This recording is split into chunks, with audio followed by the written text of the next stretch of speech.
Hi friends, welcome to my channel TV ಕಥೆಗಳು. ಬನ್ನಿ, ಅಮೃತಧಾರೆ ನಾಳಿನ ಸಂಚಿಕೆಯಲ್ಲಿ ಏನಾಗುತ್ತೆ ಅಂತ ನೋಡ್ಕೊಂಬರೋಣ.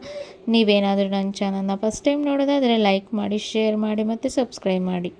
ಗೌತಮ್ ಮತ್ತು ಭೂಮಿಕಾ ಇಬ್ಬರು ಕೂಡ ಸೇರಿ ಮಲ್ಲಿ ಮತ್ತು ಸುನಿಲ್ ಮದುವೆ ಮಾಡಬೇಕು ಅಂತ ಹೇಳಿ ವಿಜೃಂಭಣೆಯಿಂದ ಎಲ್ಲ ಲಗ್ನ ಪತ್ರಿಕೆಯನ್ನು ಕೂಡ ಅವರು ಮಾಡಿಸಿರ್ತಾರೆ. ಹಾಗೆ ಸುನಿಲ್ ಅವರ ತಂದೆ ತಾಯಿ ಸ್ಥಾನದಲ್ಲಿ ನಿಂತು ಈ ಕಡೆ ಆನಂದ್ ಅವರು ಕೂಡ ಎಲ್ಲರೂ ಖುಷಿಯಿಂದ ಮಲ್ಲಿಯ ಮದುವೆ ಮಾಡಲಿಕ್ಕೆ ತುಂಬಾ ತವಕದಿಂದ ಇರ್ತಾರೆ ಅಂತಾನೆ ಹೇಳ್ಬೋದು. ಆದರೆ ಸುನಿಲ್ ಅವರು ಕೂಡ ಇಲ್ಲಿ ನಾನು ಅವರಿಗೆ ಮೋಸ ಮಾಡ್ತಾ ಇರೋ ವಿಷಯ ಗೊತ್ತಾದರೆ ಅವರು ಎಲ್ಲರೂ ಕೂಡ ನನ್ನನ್ನು ಏನು ಮಾಡ್ಬೋದು ಅಂತ ಹೇಳಿ ತುಂಬಾ ಭಯದಿಂದ ಇರ್ತಾರೆ. ಮತ್ತು ಸುನಿಲ್ ಅವರು ಕೂಡ ನಾನು ಹೇಗಾದರೂ ಮಾಡಿ ಈ ವಿಷಯನ ಅವರಿಗೆ ತಿಳಿಸಲೇಬೇಕು ಅಂತ ಹೇಳಿ ಅವರು ಕೂಡ ಕಾಯ್ತಾ ಇರ್ತಾರೆ. ಆನಂದ್ ಅವರು ಕೂಡ ಈ ಕಡೆ ಲಕ್ಷ್ಮೀಕಾಂತಿಗೆ ಫೋನ್ ಮಾಡಿ ಮಲ್ಲಿ ಅವರ ಮದುವೆ ಸೆಟ್ ಆಗಿದೆ ಅಂತ ಹೇಳಿ ಹೇಳ್ತಾ ಇರ್ತಾರೆ. ಹೌದಾ ಆನಂದಪ್ಪ, ನನಗೆ ತುಂಬಾ ಖುಷಿ ಆಯಿತು. ಹಾಗೆ ಅಂಕಲು, ನಾನು ಲಗ್ನ ಪತ್ರಿಕೆ ನಿಮಗೆ ಕೊಡಬೇಕು ಅಂತ ಇದ್ದೇನೆ, ನಮ್ಮ ಪರ್ಮನೆಂಟ್ ಲೊಕೇಶನ್ಗೆ ನೀವು ಬಂದುಬಿಡಿ ಅಂತ ಇಲ್ಲಿ ಹೇಳ್ತಾರೆ. ಆಗ ಈ ಕಡೆ ಲಕ್ಷ್ಮೀಕಾಂತ್ ಅವರು ಕೂಡ ತುಂಬಾ ಖುಷಿಯಿಂದ ಆಯಿತು ಆನಂದಪ್ಪ, ನಾನು ಬರ್ತೇನೆ ಅಂತ ಹೇಳಿ ಈ ಕಡೆ ಆನಂದ್ ಅವರು ಹೇಳಿರುವ ಪರ್ಮನೆಂಟ್ ಲೊಕೇಶನ್ಗೆ ಇಲ್ಲಿ ಲಕ್ಷ್ಮೀಕಾಂತ್ ಅವರು ಕೂಡ ಅಲ್ಲಿ ಬರ್ತಾರೆ. ಆಗ ಆನಂದ್ ಅವರು ಕೂಡ ಲಗ್ನ ಪತ್ರಿಕೆಯನ್ನು ಈ ಕಡೆ ಲಕ್ಷ್ಮೀಕಾಂತ್ ಅವರಿಗೆ ಕೊಡ್ತಾರೆ. ಆಗ ಲಕ್ಷ್ಮೀಕಾಂತ್ ಅವರು ಕೂಡ ಎಲ್ಲವನ್ನು ಓದ್ತಾರೆ. ಆಗ ಆನಂದಪ್ಪ, ಈ ಸುನಿಲ್ ಯಾರು ಅಂತ ಇಲ್ಲಿ ಕೇಳ್ತಾರೆ. ಆಗ ಆನಂದ್ ಅವರು ಕೂಡ ಸುನಿಲು ನಮ್ಮ ಕಂಪ್ನಿಯಲ್ಲೇ ಅವನು ಕೆಲಸ ಮಾಡ್ತಾ ಇದ್ದಾನೆ. ಹಾಗೆ ಗೌತಮ್ ಅಂದರೆ ಅವನಿಗೆ ತುಂಬಾ ಇಷ್ಟ, ಗೌತಮ್ ಥರ ಬಿಸ್ನೆಸ್ ಮ್ಯಾನ್ ಆಗಬೇಕು ಅಂತ ಇದ್ದಾನೆ ಅಂತ ಇಲ್ಲಿ ಹೇಳ್ತಾ ಇರ್ತಾರೆ. ಹೌದಾ, ಅಂತ ಒಳ್ಳೆ ಹುಡುಗ ಇದ್ದರೆ ಪರವಾಗಿಲ್ಲ, ಆದರೆ ನಾವು ಕೂಡ ಅವನಿಗೆ ಅಪ್ಪ ಅಮ್ಮನ ಸ್ಥಾನದಲ್ಲಿ ನಿಂತು ನಾವು ಮದುವೆ ಮಾಡ್ತಾ ಇದ್ದೇವೆ, ಅನಾಥ ಹುಡುಗ ಪಾಪ ಅಂತ ಇಲ್ಲಿ ಹೇಳ್ತಾರೆ. ಆಗ ಈ ಕಡೆ ಲಕ್ಷ್ಮೀಕಾಂತ್ ಅವರು, ಅಂಥವರಿಗೆ ಕೂಡ ನೀವು ಒಳ್ಳೆ ದಾರಿಯನ್ನು ತೋರಿಸ್ತಾ ಇದ್ದೀರಾ. ಹಾಗೆ ಗೌತಮ್ ಮತ್ತು ಭೂಮಿಕಾ ಅವರು ಕೂಡ ಮಲ್ಲಿಗೆ ಒಳ್ಳೆ ದಾರಿಯನ್ನು ತೋರಿಸ್ತಾ ಇದ್ದಾರೆ. ಆಗ್ಲಪ್ಪ, ಒಳ್ಳೆ ರೀತಿಯಲ್ಲಿ ಮದುವೆ ಆಗಲಿ, ಆ ಕಿರಾತಕನ ಕಣ್ಣು ಬೀಳೋದು ಬೇಡ ಅಂತ ಹೇಳಿ ಈ ಕಡೆ ಲಕ್ಷ್ಮೀಕಾಂತ್ ಅವರು ಕೂಡ ಹೇಳಿ ಅಲ್ಲಿಂದ ಹೊರಡ್ತಾರೆ.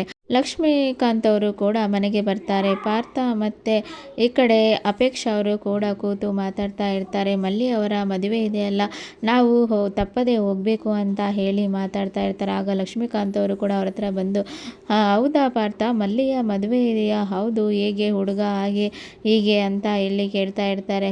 ಒಳ್ಳೆ ಹುಡುಗನೇ, ಹಾಗೆ ಅವರ ಮದುವೆ ಸೆಟ್ ಆಗಿದೆ, ಹಾಗೆ ಮದುವೆ ಈ ಡೇಟಿಗೆ ಇದೆ, ನಾವೆಲ್ಲರೂ ಹೋಗಬೇಕು ಅಂತ ಇಲ್ಲಿ ಹೇಳ್ತಾ ಇರ್ತಾರೆ. ಮತ್ತು ಲಕ್ಷ್ಮೀಕಾಂತ್ ಅವರು ಕೂಡ ಹೇಳ್ತಾ ಇರ್ತಾರೆ, ಪಾಪ ಮಲ್ಲಿ ಎಷ್ಟು ವರ್ಷಗಳ ಕಾಲ ಕಷ್ಟಪಟ್ಟಳು, ಈಗಲಾದರೂ ಕೂಡ ಒಂದು ಒಳ್ಳೆ ಹುಡುಗನ ಜೊತೆ ಮದುವೆ ಆಗಿ ಚೆನ್ನಾಗಿ ಇರಲಿ ಅಂತ ಇಲ್ಲಿ ಹೇಳ್ತಾರೆ. ಇದನ್ನೆಲ್ಲ ಕೂಡ ಇಲ್ಲಿ ದಿಯಾ ಅವರು ಕೇಳಿಸ್ಕೊಳ್ತಾರೆ. ಆಗ ಮಲ್ಲಿ ಮದುವೆನಾ ಅಂತ ಹೇಳಿ ಅವರಿಗೆ ತುಂಬಾ ಕೋಪದಿಂದ ಅವರು ಜಯದೇವ್ ಹತ್ರ ಬಂದು, ಜೈ ಏನು ಗೊತ್ತಾ, ಇಲ್ಲಿ ಮಲ್ಲಿ ಮದುವೆ ಆಗ್ತಾ ಇದ್ದಾಳಂತೆ ಅಂತ ಇಲ್ಲಿ ಹೇಳ್ತಾರೆ. ಆಗ ಜಯದೇವ್ ಅವರು ಕೂಡ, ಬೇಬಿ ಕೂಲ್, ನನಗೆ ಎಲ್ಲ ಗೊತ್ತಿದೆ ಅಂತ ಇಲ್ಲಿ ಹೇಳ್ತಾ ಇದೆ. ನೀನು ಎಲ್ಲ ಗೊತ್ತಿದ್ರು ನೀನು ಸುಮ್ಮನೆ ಇದೆಯಾ ಅಂತ ಇಲ್ಲಿ ಹೇಳ್ತಾರೆ. ಬೇಬಿ, ನಿನಗೆ ಏನು ಗೊತ್ತಿಲ್ಲ, ಸುಮ್ಮನಿರೋ, ಮದುವೆ ಆಗಬೇಕು ಅಂತ ಡಿಸೈಡ್ ಮಾಡಿರೋನೆ ನಾನು ಅಂತ ಇಲ್ಲಿ ಹೇಳ್ತಾರೆ.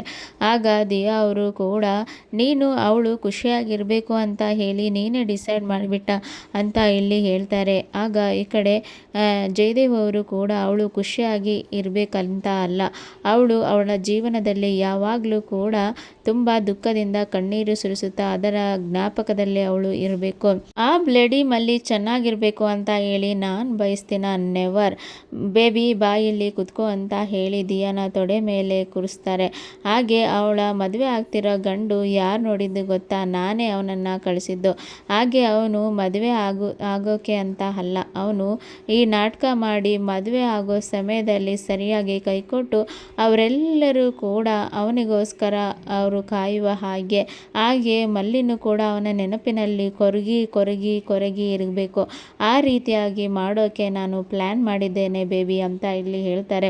ಆಗ ಈ ಕಡೆ ದಿಯಾ ಅವರು ಕೂಡ, ಹೌದಾ ಜೈ, ನೀನು ಸೂಪರ್, ಒಳ್ಳೆ ಪ್ಲ್ಯಾನ್ ಮಾಡಿದೀಯಾ, ಆ ಮಲ್ಲಿ ಯಾವುದೇ ಕಾರಣಕ್ಕೂ ಖುಷಿಯಾಗಿ ಇರಬಾರ್ದು, ಅವಳು ಮದುವೆ ಆಗದೆ ಇದೇ ರೀತಿಯಾಗಿ ಕೊರಗ್ತಾ ಇರಬೇಕು ಅಂತ ಇಲ್ಲಿ ಹೇಳ್ತಾರೆ. ಆಗ ಈ ಕಡೆ ಜಯದೇವರು, ಹೌದು ಬೇಬಿ, ನಾನು ಒಂದೇ ಕಲ್ಲಲ್ಲಿ ಎರಡು ಹಕ್ಕಿನ ಹೊಡಿತಾ ಇದ್ದೇನೆ, ಇಲ್ಲಿ ಗೌತಮ್ ಮತ್ತು ಭೂಮಿಕಾ ಮತ್ತು ಮಲ್ಲಿಗೂ ಎಲ್ಲರಿಗೂ ಕೂಡ ಒಂದು ಪಾಠ ಕಲಿಸ್ತೇನೆ ಅಂತ ಇಲ್ಲಿ ಹೇಳ್ತಾರೆ.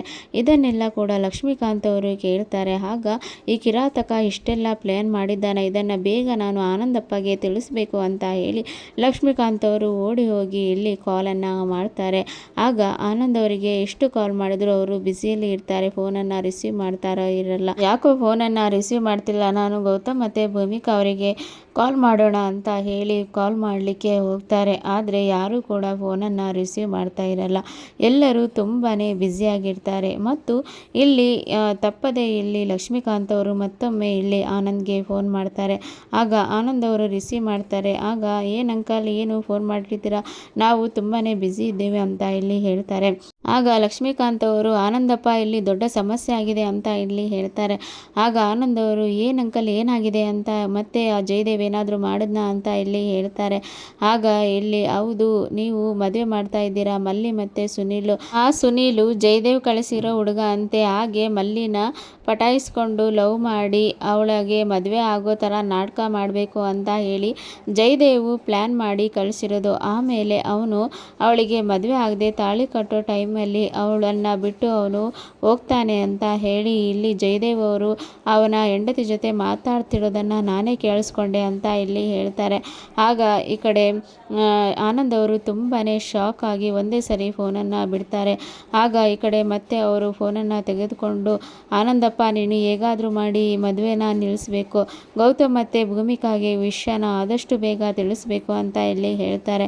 ಆಗ ಈ ಕಡೆ ಆನಂದ್ ಅವರು ಕೂಡ ಸುನೀಲನ್ನು ಹೇಗಾದರೂ ಮಾಡಿ ಹಿಡ್ಕೋಬೇಕು ಅಂತ ಹೇಳಿ ಅವರು ಕೂಡ ಅಲ್ಲಿಂದ ಓಡೋಡಿ ಬರ್ತಾರೆ. ಹಾಗೆ ಗೌತಮ್ ಹತ್ರ ಬಂದು ಇಲ್ಲಿ ಸುನೀಲ್ ಎಲ್ಲಿ ಅಂತ ಇಲ್ಲಿ ಕೇಳ್ತಾರೆ. ಆಗ ಸುನೀಲ್ ಅವರು ಕೂಡ ಅಲ್ಲಿ ರೂಮಿನಲ್ಲಿ ಅವರು ರೆಡಿ ಆಗ್ತಾ ಇದ್ದಾರೆ ಅಂತ ಇಲ್ಲಿ ಹೇಳ್ತಾರೆ.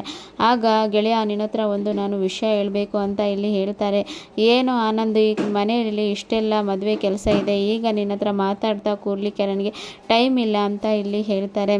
ಆಗ ಇದು ಮುಖ್ಯವಾದ ವಿಷಯ ಗೆಳೆಯ, ಸ್ವಲ್ಪ ನೀನು ಹೊರಗೆ ಬಂದರೆ ನಾನೆಲ್ಲವನ್ನ ಹೇಳ್ತೇನೆ ಅಂತ ಇಲ್ಲಿ ಹೇಳ್ತಾರೆ. ಆಗ ಆಯಿತು ನಡಿ ಅಂತ ಹೇಳಿ ಇಲ್ಲಿ ಹೇಳ್ತಾರೆ. ಆಗ ಸುನೀಲನ್ನು ಕಳಿಸಿದ್ದು ಆ ಜಯದೇವೆ ಅಂತೆ. ಹಾಗೆ ಜಯದೇವ್ ಪ್ಲ್ಯಾನ್ ಮಾಡಿ ಈ ರೀತಿಯಲ್ಲಿ ಲಾಸ್ಟಿಗೆ ಕೈ ಕೊಡಬೇಕು ಅಂತ ಇದ್ದಾರೆ. ಆದಷ್ಟು ಬೇಗ ನಾವು ಸುನೀಲನ್ನು ಹಿಡ್ಕೋಬೇಕು, ಇಲ್ಲಾಂದರೆ ಅವನು ಓಡಿ ಹೋಗ್ತಾನೆ ಅಂತ ಇಲ್ಲಿ ಹೇಳ್ತಾರೆ. ಆಗ ಗೌತಮ್ ಅವರು ಕೂಡ ತುಂಬಾ ಬೇಜಾರಿಂದ, ನಾವು ಏನು ಮಾಡಿದ್ರು ಎಷ್ಟು ಕೊಟ್ಟರು ಆ ಜಯದೇವ್ಗೆ ತೃಪ್ತಿನೇ ಇಲ್ಲ, ಆ ಮಲ್ಲಿಯ ಜೀವನದಲ್ಲಿ ಯಾಕೆ ಈ ರೀತಿ ಅವನು ಆಟ ಆಡ್ತಾ ಇದ್ದನು ಒಂದು ತಿಳಿತಿಲ್ಲ, ನಾವು ಅವನಿಗೆ ತಕ್ಕ ಪಾಠವನ್ನು ಕಲಿಸಲೇಬೇಕು, ಇನ್ನೊಂದು ಸಾರಿ ನಮ್ಮ ತಂಟೆಗೆ ಅವನು ಬರಬಾರ್ದು, ನಮ್ಮ ಮಲ್ಲಿಯ ಜೀವನ ಹೇಗೋ ಸರಿಯಾಯಿತು ಅಂದ್ಕೊಂಡೆ, ಆದರೆ ಆ ಜಯದೇವು ಇಷ್ಟೆಲ್ಲ ಕಿತಾಪತಿ ಮಾಡ್ತಾನೆ ಅಂತ ನನಗೆ ಗೊತ್ತಿರಲಿಲ್ಲ ಅಂತ ಇಲ್ಲಿ ಹೇಳ್ತಾರೆ. ಆಗ ಆನಂದ್ ಅವರಿಗೆ ಇಲ್ಲಿ ಗೌತಮ್ ಅವರು ಒಂದು ಪ್ಲ್ಯಾನನ್ನು ಹೇಳ್ಕೊಡ್ತಾರೆ.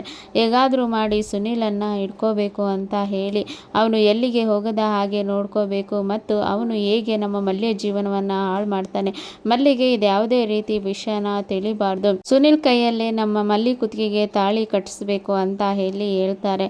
ಆಗ ಆನಂದ್ ಅವರು ಓಕೆ ಗೆಳೆಯ, ಅವನು ಯಾವುದೇ ಕಾರಣಕ್ಕೆ ಎಲ್ಲಿಗೂ ಹೋಗದ ಹಾಗೆ ನಾನು ನೋಡ್ಕೊಳ್ತೇನೆ ಅಂತ ಇಲ್ಲಿ ಹೇಳ್ತಾರೆ. ಆಯಿತು, ನೀನು ಅವನ ಜೊತೆಯಲ್ಲೇ ಇರು, ಮತ್ತು ನಾನು ಹೊರಗಡೆ ಏನು ಸಮಸ್ಯೆ ಆಗದ ಹಾಗೆ ನಾನು ನೋಡ್ಕೊಳ್ತೇನೆ ಅಂತ ಇಲ್ಲಿ ಹೇಳ್ತಾ ಇರ್ತಾರೆ. ಮತ್ತು ಭೂಮಿಕಾ ಮತ್ತು ಯಾರಿಗೂ ಕೂಡ ಈ ವಿಷಯ ತಿಳಿಬಾರ್ದು ಅಂತ ಇಲ್ಲಿ ಹೇಳ್ತಾರೆ. ಆಗ ಆಯಿತು ಗೆಳೆಯ ಅಂತ ಹೇಳಿ ಈ ಕಡೆ ತಕ್ಷಣ ಇಲ್ಲಿ ಸುನೀಲ್ ಅವರನ್ನು ಹೋಗಿ ಅವರು ಇಟ್ಕೊಳ್ತಾರೆ. ಮತ್ತು ಸುನೀಲ್ಗೆ ಕೇಳ್ತಾರೆ, ಯಾಕೆ ಈ ರೀತಿ ಎಲ್ಲ ಮಾಡಿದೆ ಅಂತ ಇಲ್ಲಿ ಹೇಳ್ತಾರೆ.